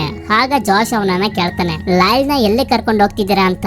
ಆಗ ಅವನು ಹೇಳ್ತಾನೆ ಲೈಲ್ ನ ಒಳಗಡೆ ಇರುವಂತ ನರ್ವಸ್ ಭಯ ಎಲ್ಲ ಹೊಟ್ಟೋಗಿದೆ, ಈಗ ನಾವಿಬ್ರು ಶೋಗಳನ್ನ ಮಾಡ್ಬೋದು, ಅದಕ್ಕೆ ಇವನನ್ನ ಕರ್ಕೊಂಡು ಹೋಗ್ತಿದ್ದೀನಿ ಅಂತ. ಆಗ ಜಾಶ್ ಅವನಿಗೆ ಹೇಳ್ತಾನೆ ನನ್ಗನ್ಸೋ ಪ್ರಕಾರ ಲೈಲ್ಗೆ ಇದೆಲ್ಲ ಇಷ್ಟ ಇಲ್ಲ, ಅವನಿಗೆ ನಿಜವಾದ ಫ್ಯಾಮಿಲಿ ಬೇಕು, ಪ್ರೀತಿ ಬೇಕು ಅಂತ. ಆದ್ರೆ ಹೆಕ್ಟರ್ ಅವನ ಮಾತನ್ನ ಕೇಳೋದಿಲ್ಲ. ಶೋನ ಮಾಡೋದಕ್ಕೆ ಅಂತ ಲೈಲ್ ನ ಕರ್ಕೊಂಡು ಅಲ್ಲಿಂದ ಹೊರಟೋಗ್ತಾನೆ. ನಂತರ ತುಂಬಾ ಹೊತ್ತಾದ್ಮೇಲೆ ಹೆಕ್ಟರ್ ತುಂಬಾ ಬೇಜಾರ್ ಮಾಡ್ಕೊಂಡು ಮನೆಗೆ ಬರ್ತಾನೆ. ಜಾಶ್ ಯಾಕೆ ಏನಾಯ್ತು ಅಂತ ಕೇಳಿದಾಗ ಅವನು ಹೇಳ್ತಾನೆ, ನಾನ್ ಅನ್ಕೊಂಡೆ ಲೈಲ್ ನ ಒಳಗಡೆ ಇರುವಂತ ಭಯ ನರ್ವಸ್ ಎಲ್ಲ ಹೊಟ್ಟೋಗಿದೆ ಅಂತ, ಆದ್ರೆ ಅದು ಹೋಗಿಲ್ಲ, ಇನ್ನೂ ಕೂಡ ಹಾಗೆ ಇದೆ. ಅವನು ಜನರನ್ನ ನೋಡಿ ತುಂಬಾ ನರ್ವಸ್ ಆಗಿ ಹಾಗೆ ಸ್ಟೇಜ್ ಮೇಲೆ ನಿಂತ್ಕೊಬಿಟ್ಟ ಅಂತ. ಆಗ ಜಾಶ್ ಲೈಲ್ ಗೆ ಹೇಳ್ತಾನೆ, ನೀನು ಸಾಂಗ್ ಹೇಳ್ದೆ ಇರು, ನೀನ್ ಯಾವತ್ತು ಬೆಸ್ಟ್ ಅಂತ. ಆದ್ರೂ ಕೂಡ ಲೈಲ್ ತುಂಬಾ ಬೇಜಾರ್ ಮಾಡ್ಕೊಂಡು ಮೇಲ್ಗಡೆ ಸ್ಟೋರ್ ರೂಮ್ ಗೆ ಹೋಗ್ತಾನೆ. ಸಾಂಗ್ ಅನ್ನ ಹೇಳಿಲ್ಲ ಅಂತ ಹೆಕ್ಟರ್ ಏನು ಲೈಲ್ ಗೆ ಬಯೋದಕ್ ಹೋಗೋದಿಲ್ಲ. ತುಂಬಾ ಬೇಜಾರ್ ಮಾಡ್ಕೊಂಡು ಹೇಳ್ತಾನೆ, ನಾನು ಇಲ್ಲೆಲ್ಲ ತುಂಬಾ ಸಾಲ ಮಾಡ್ಕೊಂಡ್ ಬಿಟ್ಟಿದ್ದೀನಿ, ಅವರೆಲ್ಲರ ಕಣ್ಣನ್ನ ತಪ್ಪಿಸಿ ನಾನು ಇವತ್ತೇ ಇಲ್ಲಿಂದ ಹೊರಟೋಗ್ತಿದ್ದೀನಿ ಅಂತ ಹೇಳಿ ಹೆಕ್ಟರ್ ಅಲ್ಲಿಂದ ಹೊರಟೋಗ್ತಾನೆ. ಇದರಿಂದ ಲೈಲ್ ಗೆ ಇನ್ನೂ ಕೂಡ ತುಂಬಾನೇ ಬೇಜಾರಾಗೋಗುತ್ತೆ. ಮಾರನೇ ದಿನ ಬೆಳಗ್ಗೆ ಗ್ರಾಮ್ಸ್ ಪ್ರಿಮ್ ನ ಒಂದು ಮೀಟಿಂಗ್ ಅಂತ ಕರೀತಾನೆ. ಸರಿ ಅಂತ ಇವನು ಹೋಗ್ತಿರ್ಬೇಕಾದ್ರೆ ನೋಡ್ತಾನೆ, ಯಾರೋ ಒಂದಷ್ಟು ಜನ ಕಾರ್ ನಲ್ಲಿ ಹೆಕ್ಟರ್ ನ ಕೆಳಗಡೆ ಬಿಸಾಕ್ಬಿಟ್ಟು ಹೊರಟೋಗ್ತಾರೆ. ಯಾಕೆ ಏನಾಯ್ತು, ಅವ್ರು ಯಾರು ಅಂತ ಬಂದು ಕೇಳಿದಾಗ ಅವನು ಹೇಳ್ತಾನೆ, ನನ್ಗೆ ಸಾಲ ಕೊಟ್ಟಿರೋರು ಅಂತ. ಸರಿ ಅಂತ ಹೇಳಿ ಪ್ರೇಮ್ ಆ ಮೀಟಿಂಗ್ ಗೆ ಬರ್ತಾನೆ.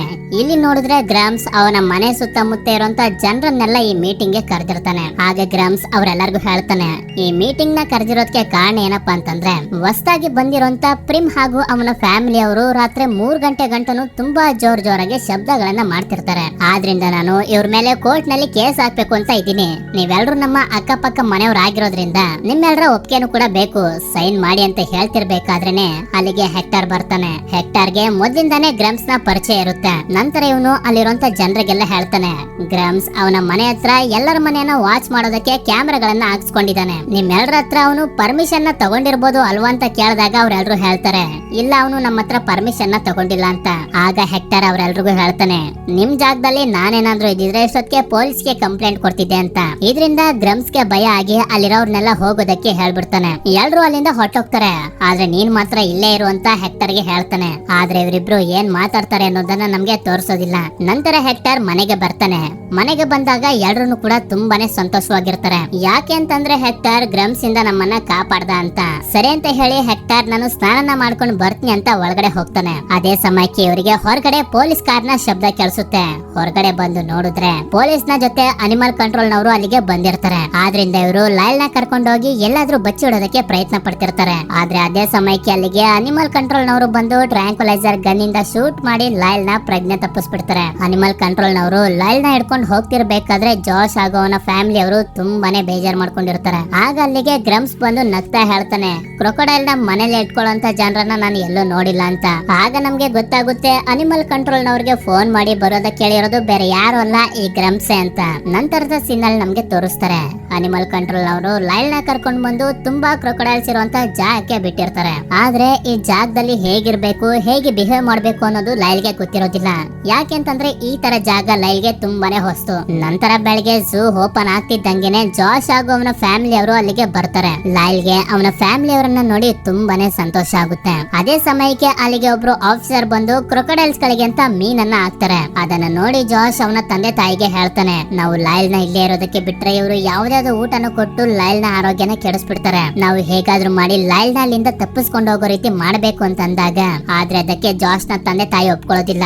ಅವರು ಹೇಳ್ತಾರೆ, ನಮ್ಗೆ ಗೊತ್ತು ಲೈಲ್ ಬೇರೆ ಕ್ರೊಕೊಡೈಲ್ ಗಳ ತರ ಅಲ್ಲ, ಆದ್ರೂ ಕೂಡ ಲೈಲ್ ಒಬ್ಬ ಕ್ರೊಕೊಡೈಲ್. ನಮ್ಗಿಂತ ಇಲ್ಲಿರುವಂತ ಜನರು ಕ್ರೊಕೊಡೈಲ್ಸ್ ಗಳನ್ನ ಅರ್ಥ ಮಾಡ್ಕೊಂಡು ಅವುಗಳನ್ನ ಸಾಕ್ತಾರೆ. ಲೈಲ್ ನ ಜೀವನ ಚೆನ್ನಾಗಿರ್ಬೇಕು ಅಂತಂದ್ರೆ ಇದೇ ಅವನಿಗೆ ಒಳ್ಳೆ ಜಾಗ ಅಂತ ಹೇಳ್ತಿರ್ಬೇಕಾದ್ರೆ ಅದಕ್ಕೆ ಜಾಶ್ ಒಪ್ಕೊಳ್ಳೋದಿಲ್ಲ. ನಾವು ಹೇಗಾದ್ರೂ ಮಾಡಿ ಲೈಲ್ ನ ಈ ಜಾಗದಿಂದ ಹೊರಗಡೆ ತೆಗಿಲೇಬೇಕು ಅಂತ ಹಠ ಮಾಡ್ತಿರ್ಬೇಕಾದ್ರೆ ಜಾಶ್ಗೆ ಅಸ್ತಮಾ ಅಟ್ಯಾಕ್ ಆಗಿ ಪ್ರಜ್ಞೆ ತಪ್ಪಿಡ್ತಾನೆ. ನಂತರ ಅಲ್ಲಿಗೆ ಹಾಸ್ಪಿಟಲ್ ನವರು ಬಂದು ಜಾಶ್ಗೆ ಟ್ರೀಟ್ಮೆಂಟ್ ಅನ್ನ ಕೊಡ್ತಾರೆ. ಜಾಶ್ ಲೈಲ್ ನ ಇಷ್ಟೊಂದು ಹಚ್ಕೊಂಡ್ಬಿಟ್ಟಿರೋದನ್ನ ನೋಡಿ ಜಾಶ್ ನ ತಂದೆ ತಾಯಿಗೂ ಕೂಡ ತುಂಬಾನೇ ಬೇಜಾರಾಗೋಗುತ್ತೆ. ರಾತ್ರಿಯ ಸಮಯದಲ್ಲಿ ಇದೆಲ್ಲದ್ರಿಂದ ಲೈಲ್ಗೆ ತುಂಬಾನೇ ಬೇಜಾರಾಗಿ ಒಂದು ಸ್ಯಾಡ್ ಆಗಿರುವಂತ ಸಾಂಗ್ ಅನ್ನ ಹೇಳೋದಕ್ಕೆ ಶುರು ಮಾಡ್ತಾನೆ. ನಂತರದ ಸೀನ್ ಅಲ್ಲಿ ನಮ್ಗೆ ತೋರಿಸ್ತಾರೆ, ಹೆಕ್ಟರ್ ಊರನ್ನ ಬಿಟ್ಟು ಓಡೋಗ್ತಿರ್ತಾನೆ.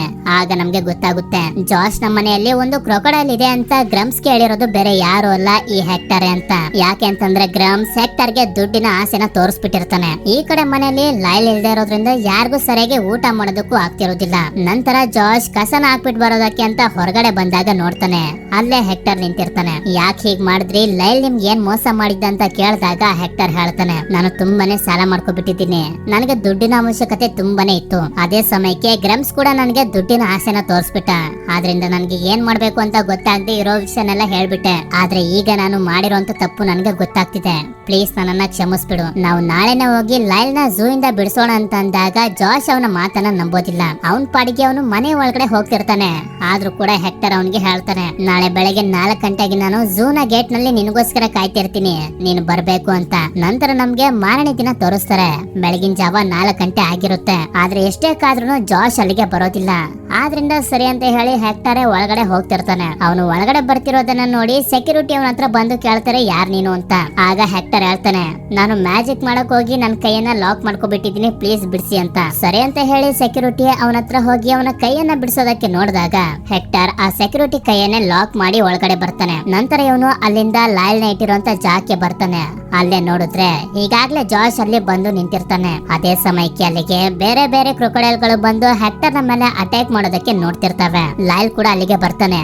ಆದ್ರೆ ಲೈಲ್ಗೆ ಹೆಕ್ಟರ್ ನ ಮಾತಾಡ್ಸೋದಕ್ಕೂ ಕೂಡ ಇಷ್ಟ ಇರೋದಿಲ್ಲ. ಆಗ ಹೆಕ್ಟರ್ ಹೇಳ್ತಾನೆ, ಪ್ಲೀಸ್ ನನ್ನನ್ನ ಈ ಕ್ರೊಕೊಡೈಲ್ ಗಳಿಂದ ಕಾಪಾಡು. ಇಷ್ಟ ದಿನ ನಾನ್ ನಿನ್ನ ಅರ್ಥ ಮಾಡ್ಕೊಳ್ಳೋದಕ್ಕೆ ಹೋಗ್ಲಿಲ್ಲ, ಬರೀ ನಾನ್ ಲಾಭಕ್ಕೋಸ್ಕರ ನೋಡ್ತಿದ್ದೆ. ಆದ್ರೆ ಇನ್ಮೇಲೆ ನಾನ್ ನಿನ್ಗೆ ತೊಂದರೆ ಕೊಡೋದಿಲ್ಲ. ನೀನು ಆರಾಮಾಗಿ ಜಾಶ್ ನ ಜೊತೆ, ಜಾಶ್ ನ ಫ್ಯಾಮಿಲಿಯ ಜೊತೆ ಇರು ಅಂತ ಅಂದಾಗ ಲೈಲ್ಗೂ ಕೂಡ ಇದರಿಂದ ಖುಷಿಯಾಗಿ ಆ ಕ್ರೊಕೊಡೈಲ್ ನ ಎತ್ತು ಬೇರೆ ಕಡೆ ಬಿಸಾಕ್ಬಿಡುತ್ತೆ. ನಂತರ ಇವ್ರು 3 ಜನ ಆ ಝೂ ಇಂದ ಹೊರಗಡೆ ಬರ್ತಿರ್ತಾರೆ ತಪ್ಪಿಸ್ಕೊಂಡು ಹೋಗೋದಕ್ಕೆ ಅಂತ.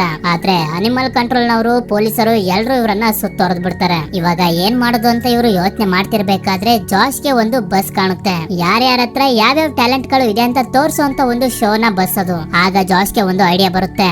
ಆದ್ರಿಂದ ಲೈಲ್ ನ ಕರ್ಕೊಂಡು ಆ ಶೋಗೆ ಹೋಗ್ಬೇಕು ಅಂತ ಡಿಸೈಡ್ ಮಾಡ್ತಾನೆ. ಹೆಕ್ಟರ್ ಕೂಡ ಸರಿ, ನಾನ್ ಇವ್ರನ್ನ ನೋಡ್ಕೋತೀನಿ ಅಂತ ಒಂದು ಮ್ಯಾಜಿಕ್ ಟ್ರಿಕ್ ಅನ್ನ ಯೂಸ್ ಮಾಡ್ಕೊಂಡು ಅಲ್ಲೆಲ್ಲ ಹೊಗೆ ಬರೋ ರೀತಿ ಮಾಡ್ಬಿಡ್ತಾನೆ. ಇದೇ ಸಿಕ್ಕಿದ್ದು ಚಾನ್ಸ್ ಅಂತ ಹೇಳಿ ಹೆಕ್ಟರ್ ನ ಸ್ಕೂಟರ್ ನ ತಗೊಂಡು ಇವರಿಬ್ರು ಪೊಲೀಸರಿಂದ ತಪ್ಪಿಸ್ಕೊಂಡು ಮುಂದೆ ಬಂದ್ಬಿಡ್ತಾರೆ. ಈಗ ಇವರಿಬ್ರು ಎಲ್ಲಿ ಹೋಗ್ತಿದ್ದಾರೆ ಅಂತಂದ್ರೆ show up what you got ಅನ್ನೋ ಟ್ಯಾಲೆಂಟ್ ಅನ್ನ ತೋರ್ಸಂತ ಶೋಗೆ ಹೋಗ್ತಿರ್ತಾರೆ. ಯಾಕೆ ಅಂತಂದ್ರೆ ಆ ಶೋ ನಡೀತಿರುವಂತ ಜಾಗಕ್ಕೆ ಹೋಗಿ ಲೈಲ್ ಹಾಡನ್ನ ಹೇಳ್ತಾರೆ ಅಂತ ಅವ್ರೆಲ್ಲರಿಗೂ ಪ್ರೂವ್ ಮಾಡಿದ್ರೆ ಈ ವಿಷಯ ಇಡೀ ಪ್ರಪಂಚಕ್ಕೆನೆ ತಲುಪುತ್ತೆ. ಆಗ ಎಲ್ಲರಿಗೂ ಗೊತ್ತಾಗುತ್ತೆ ಲೈಲ್ ಬೇರೆ ಕ್ರೊಕೊಡೈಲ್ ಗಳ ತರ ಅಲ್ಲ, ಇವನನ್ನ ಜೊತೆಲಿ ಇಟ್ಕೊಂಡ್ರೆ ಯಾವುದೇ ತೊಂದರೆ ಆಗೋದಿಲ್ಲ ಅಂತ ಪ್ರೂವ್ ಮಾಡಬಹುದು ಅಂತ. ನಂತರ ಹೇಗೋ ಮಾಡಿ ತುಂಬಾ ಕಷ್ಟಪಟ್ಟು ಇವರು ಆ ಶೋ ನಡೀತಿರುವಂತ ಥಿಯೇಟರ್ ಗೆ ಬಂದು ತಲುಪ್ತಾರೆ. ಅಲ್ಲಿ ಜಾಶ್ ಗೆ ಲಿರಿಕ್ ಸಿಗ್ತಾಳೆ. ಯಾಕೆ ಅಂತಂದ್ರೆ ಲಿರಿಕ್ ಕೂಡ ಈ ಕಾಂಪಿಟೇಷನ್ ಅಲ್ಲಿ ಭಾಗವಹಿಸಿರ್ತಾಳೆ. ನಂತರ ಇವರಿಬ್ರು ಹೇಗೋ ಮಾಡಿ ಲೈಲ್ ನ ಕರ್ಕೊಂಡು ಸ್ಟೇಜ್ ನ ಮೇಲೆ ಬರ್ತಾರೆ. ಆಗ ಅಲ್ಲಿರುವಂತ ಆಡಿಯನ್ಸ್ ಗಳು, ಜಡ್ಜಸ್ ಗಳೆಲ್ಲ ಲೈಲ್ ನ ನೋಡಿ ತುಂಬಾನೇ ಹೆದರ್ಕೊಂಡ್ಬಿಡ್ತಾರೆ. ಆಗ ಜಾಶ್ ಎಲ್ಲರಿಗೂ ಹೇಳಿ ಅರ್ಥ ಮಾಡಿಸೋದಕ್ಕೆ ಪ್ರಯತ್ನ ಪಡ್ತಾನೆ. ಇವನ ಹೆಸರು ಲೈಲ್ ಅಂತ, ಇವನು ಬೇರೆ ಕ್ರೊಕೊಡೈಲ್ ಗಳ ತರ ಅಲ್ಲ, ಯಾರನ್ನು ಭಯ ಪಡೋ ಅವಶ್ಯಕತೆ ಇಲ್ಲ ಅಂತ. ನಂತರ ಜಾಶ್ ಲೈಲ್ ಗೆ ಹೇಳ್ತಾನೆ, ನಿನ್ಗೆ ಇದಕ್ಕಿಂತ ಒಳ್ಳೆ ಅವಕಾಶ ಸಿಗೋದಿಲ್ಲ, ನಿನ್ನ ಟ್ಯಾಲೆಂಟ್ ಅನ್ನ ತೋರಿಸು, ಹಾಡನ್ನ ಹೇಳೋದಕ್ಕೆ ಶುರು ಮಾಡು ಅಂತ. ಆದ್ರೆ ಈಗ್ಲೂ ಕೂಡ ಲೈಲ್ ತುಂಬಾನೇ ಹೆದರ್ಕೊಳ್ತಿರ್ತಾನೆ. ಆದ್ರಿಂದ ಜಾಶ್ ಲೈಲ್ ಗೆ ಧೈರ್ಯ ಬರ್ಲಿ ಅಂತ ಅವನಿಗೆ ಗೊತ್ತಿರೋದ್ರಲ್ಲಿ ಯಾವ್ದೋ ಒಂದು ಹಾಡನ್ನ ಹೇಗೆಗೋ ಹಾಡ್ತಿರ್ತಾನೆ. ಅದನ್ನ ನೋಡಿ ಅಲ್ಲಿರುವಂತ ಜನರೆಲ್ಲ ನಗೋದಕ್ಕೆ ಶುರು ಮಾಡ್ಬಿಡ್ತಾರೆ. ಅದೇ ಸಮಯಕ್ಕೆ ಅಲ್ಲಿಗೆ ಲೈಲ್ ನ ಹಿಡ್ಕೊಂಡು ಹೋಗೋದಕ್ಕೆ ಅನಿಮಲ್ ಕಂಟ್ರೋಲ್ ನವರು ಹಾಗೆ ಪೊಲೀಸರು ಕೂಡ ಬಂದ್ಬಿಡ್ತಾರೆ. ಜನರೆಲ್ಲ ಜಾಶ್ ನೋಡಿ ನಕ್ಕಿರೋದನ್ನ ನೋಡೋಕಾಗದೆ ಲೈಲ್ ಹಾಡನ್ನ ಹೇಳೋದಕ್ಕೆ ಶುರು ಮಾಡ್ತಾನೆ. ಆಗ ಅಲ್ಲಿರುವಂತ ಜನರಿಗೆಲ್ಲ ತುಂಬಾನೇ ಆಶ್ಚರ್ಯ, ಹೇಗಿದೆಲ್ಲ ಸಾಧ್ಯ ಅಂತ. ನಂತರ ಲೈಲ್ ಯಾವುದೇ ಭಯ ಇಲ್ದಂಗೆ ತುಂಬಾ ಧೈರ್ಯವಾಗಿ ಹಾಡನ್ನ ಹೇಳೋದಕ್ಕೆ ಶುರು ಮಾಡ್ಬಿಡ್ತಾನೆ. ಅದೇ ಸಮಯಕ್ಕೆ ಅಲ್ಲಿಗೆ ಪ್ರಿಮ್ ಹಾಗೂ ಜೂಲಿಯಾನು ಕೂಡ ಬರ್ತಾರೆ. ಲೈಲ್ ಎಷ್ಟು ಸೂಪರ್ ಆಗಿ ಪರ್ಫಾರ್ಮ್ ಅನ್ನ ಮಾಡ್ತಿರ್ತಾನೆ ಅಂತಂದ್ರೆ ಅಲ್ಲಿರುವಂತ ಆಡಿಯನ್ಸ್ ಗಳು, ಜಡ್ಜಸ್ ಗಳೆಲ್ಲ ಲೈಲ್ ಗೆ ಎಂಕರೇಜ್ ಮಾಡೋದಕ್ಕೆ ಶುರು ಮಾಡ್ಬಿಡ್ತಾರೆ. ಅಷ್ಟೇ ಅಲ್ಲ, ಅಲ್ಲಿರುವಂತ ಪ್ರತಿಯೊಬ್ರು ಕೂಡ ಲೈಲ್ ನ ಹಾಡನ್ನ ಎಂಜಾಯ್ ಮಾಡೋದಕ್ಕೆ ಶುರು ಮಾಡ್ತಾರೆ. ಕೊನೆಗೆ ಲೈಲ್ ನ ಹಿಡ್ಕೊಂಡು ಹೋಗೋದಕ್ಕೆ ಬಂದಿದ್ದ ಅನಿಮಲ್ ಕಂಟ್ರೋಲ್ ನವರು ಹಾಗೆ ಪೊಲೀಸರು ಕೂಡ ಜಾಶ್ ಆಡ್ತಿರುವಂತ ಹಾಡಿಗೆ ಮರಳಾಗೋಗ್ತಾರೆ. ಅವರು ಕೂಡ ಲೈಲ್ ಗೆ ಎಂಕರೇಜ್ ಮಾಡೋದಕ್ಕೆ ಶುರು ಮಾಡ್ಬಿಡ್ತಾರೆ. ಲೈಲ್ ನ ಟ್ಯಾಲೆಂಟ್ ನೋಡಿ ಅಲ್ಲಿರುವಂತ ಪ್ರತಿಯೊಬ್ರು ಕೂಡ ಅವರ ಮನಸ್ಪೂರ್ವಕವಾಗಿ ಚಪ್ಪಾಳೆಯನ್ನ ಹೊಡೆದು ಬಿಡ್ತಾರೆ. ನಂತರದ ಸೀನ್ ಅಲ್ಲಿ ನಮ್ಗೆ ತೋರಿಸ್ತಾರೆ, ಗ್ರಾಮ್ಸ್ ಪ್ರಿಮ್ ಹಾಗೂ ಅವನ ಫ್ಯಾಮಿಲಿಯನ್ನ ಕೋರ್ಟ್ ಗೆ ಕರ್ಕೊಂಡು ಬಂದಿರ್ತಾನೆ. ಪ್ರಿಮ್ ಹಾಗೂ ಅವನ ಫ್ಯಾಮಿಲಿ ಅವರು ಎಷ್ಟೊಂದು ರೂಲ್ಸ್ ಗಳನ್ನ ಮುರಿದಿದ್ದಾರೆ, ಅವರಿಗೆ ಹಾಗ್ ಮಾಡ್ಬೇಕು ಹೀಗ್ ಮಾಡ್ಬೇಕು ಅಂತ ಹೇಳ್ತಿರ್ತಾನೆ. ಅದೇ ಸಮಯಕ್ಕೆ ಅಲ್ಲಿಗೆ ಹೆಕ್ಟರ್ ಒಂದು ಡಾಕ್ಯುಮೆಂಟ್ ಅನ್ನ ತಗೊಂಡ್ ಬಂದು ಹೇಳ್ತಾನೆ, ಇದು ನಮ್ಮ ಅಜ್ಜಿ ನಮ್ಮ ಮನೆಗೆ ಮಾಡ್ಸಿರುವಂತ ಡಾಕ್ಯುಮೆಂಟ್. ಮ್ಯಾನ್ ಹ್ಯಾಟನ್ ಸಿಟಿಯನ್ನ ಕಟ್ತಿರ್ಬೇಕಾದ್ರೆ ನಮ್ಮ ಅಜ್ಜಿ ಸರ್ಕಾರಕ್ಕೆ ತುಂಬಾ ಹೆಲ್ಪ್ ಅನ್ನ ಮಾಡಿದ್ರು. ಆದ್ರಿಂದ ಸರ್ಕಾರದವರು ನಮ್ಮ ಅಜ್ಜಿಗೆ ಒಂದು ಸ್ಪೆಷಲ್ ಪರ್ಮಿಷನ್ ಅನ್ನ ಕೊಟ್ಟಿದ್ರು. ನಮ್ಮ ಮನೆಯಲ್ಲಿ ಯಾವ ಪ್ರಾಣಿನ ಬೇಕಾದ್ರೂ ಸಾಕ್ಬೋದು, ಕಾಡು ಪ್ರಾಣಿನ ಬೇಕಾದ್ರೂ ಸಾಕ್ಬೋದು ಅಂತ. ಯಾಕೆ ಅಂತಂದ್ರೆ ನಮ್ಮ ಅಜ್ಜಿಗೆ ಪ್ರಾಣಿಗಳಂದ್ರೆ ತುಂಬಾನೇ ಇಷ್ಟ ಅಂತ ಅಂದಾಗ ಜಡ್ಜ್ ಕೂಡ ಆ ಡಾಕ್ಯುಮೆಂಟ್ಸ್ ಅನ್ನ ಇಸ್ಕೊಂಡು ನೋಡ್ತಾರೆ. ಆಗ ಇವರಿಗೆ ಗೊತ್ತಾಗುತ್ತೆ ಹೆಕ್ಟರ್ ಹೇಳ್ತಿರೋದು ನಿಜಾನೇ ಅಂತ. ಆದ್ರಿಂದ ಪ್ರಿಮ್ ಹಾಗೂ ಅವನ ಫ್ಯಾಮಿಲಿ ಅವರು ಲೈಲ್ ನ ಅವರ ಮನೇಲೆ ಇಟ್ಕೋಬಹುದು ಅಂತ ಜಡ್ ತೀರ್ಪನ್ನ ಕೊಡ್ತಾರೆ. ಅಷ್ಟೇ ಅಲ್ಲ, ಲಾರಿಟನು ಕೂಡ ಗ್ರಂಪ್ಸ್ ನ ಬಿಟ್ಟು ಜಾರ್ಜ್ ನ ಫ್ಯಾಮಿಲಿಗೆ ಸೇರ್ಕೊಬಿಡುತ್ತೆ. ನಂತರ ನಮ್ಗೆ ಕೊನೆಯ ಸೀನ್ ಅಲ್ಲಿ ತೋರಿಸ್ತಾರೆ, ಹೆಕ್ಟರ್ ಕೂಡ ಜಾರ್ಜ್ ನ ಫ್ಯಾಮಿಲಿಗೆ ಸೇರ್ಕೊಂಡಿರ್ತಾನೆ. ಈಗ ಇವರೆಲ್ಲ ಒಟ್ಟಾಗಿ ಒಂದು ಫ್ಯಾಮಿಲಿ ಆಗಿ ಇರಬೇಕು ಅಂತ ಡಿಸೈಡ್ ಮಾಡಿರ್ತಾರೆ. ಹಾಗೆ ಹೆಕ್ಟರ್ ಮನೆನ ನೋಡ್ಕೊಂಡು ಮನೆ ಹತ್ರನೇ ಇರ್ತಾನೆ. ಉಳ್ದವರೆಲ್ಲ ವೆಕೇಶನ್ ಗೆ ಅಂತ ಹೋಗ್ತಾರೆ. ಇಲ್ಲಿಗೆ ಈ ಮೂವಿ ಎಂಡ್ ಆಗುತ್ತೆ. ಮೂವಿ ಇಷ್ಟ ಆಗಿತ್ತು ಅಂತಂದ್ರೆ ಲೈಕ್ ಮಾಡಿ. ಈ ವಿಡಿಯೋ ಹೇಗೆ ಅನಿಸ್ತು ಅಂತ ನನಗೆ ಕಮೆಂಟ್ ಮಾಡಿ ತಿಳಿಸಿ. ಸಿಗೋಣ ಮತ್ತೊಂದು ಅಮೇಜಿಂಗ್ ಆಗಿರುವಂತ ವಿಡಿಯೋ ಜೊತೆಗೆ.